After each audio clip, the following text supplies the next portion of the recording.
Good afternoon, everyone. Dr. Susan Brown at the Center for Better Bones and Alkaline for Life. Right now, I want to give a big shout out to one politician who's got it right on vitamin D. You might have heard the story. This is Glenn Grothman from Wisconsin. He's a Republican from Wisconsin. And what he has done is he put forth proposed legislation in the U.S. House, a resolution that recognizes the role of vitamin D in the prevention of COVID.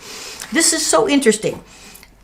Mr. Grothman's resolution calls out inaction by the FDA and other agencies and their failure to admit the importance of vitamin D for supporting the immune system during the pandemic.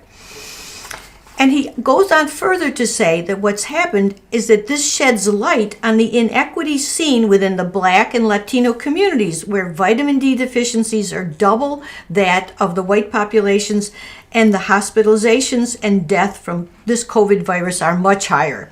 So he's saying, FDA, get responsible. This data is credible about the link between vitamin D and COVID, and we should alert our population.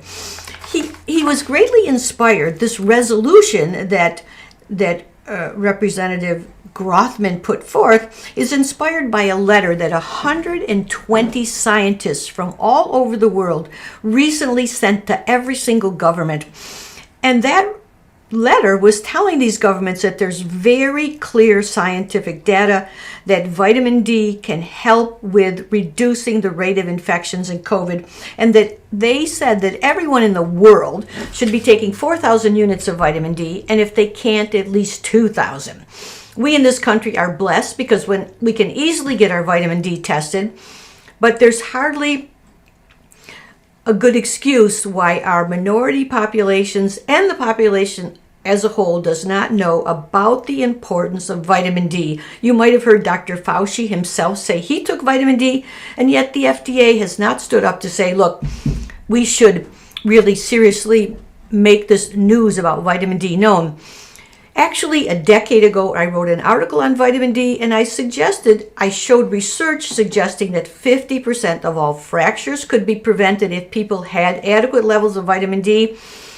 Equally now, we see a whole cascade of disorders that are related to low vitamin D.